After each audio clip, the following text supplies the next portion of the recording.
I like Shuvi Etrata because she's very beautiful. Apakaganda niya. Sa totoo lang talaga, ako personally, happy crush ko yan si Shuvi. Bakla ako ha, pero si Shuvi isa siya sa mga happy crush ko na girl.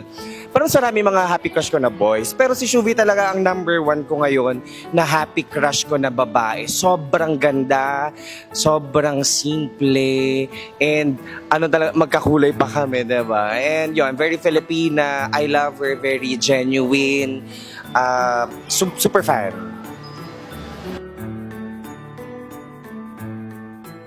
Dapat bang suportahan ng anak ang kanyang magulang? Yes, pero depende. Kung hindi ka naman capable at wala ka namang pera, wala kang income, or wala kang mapagkukuhanan, siguro hindi muna. Pero kung meron ka naman, bakit hindi, 'di ba? Alam ka naman, may milyon ka tapos di mo lang bigyan ng kahit 50 pesos ang nanay mo. Pero ganun, 'di ba? Parang ganun kasimple lang yung logic. Kung meron ka, pero kung wala, huwag mong ipilit. Or depende talaga sa tao yan eh. Ako kasi kung may sobra naman ako, or kung ako kasi mapagbigay ako sa parents. Pero kung may sobra, bibigay sa kanila. Pero as much as possible, gusto ko, hindi ko pa rin kinakalimutan yung sarili ko. Priority ko pa rin number one ang sarili ko.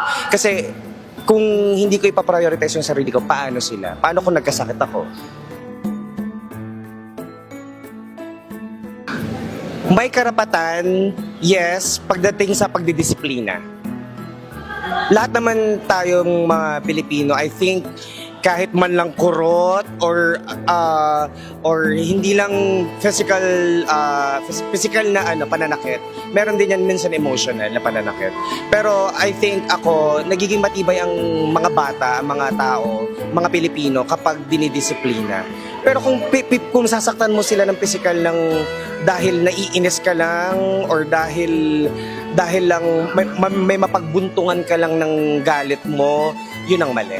Para sa akin yun ang mali.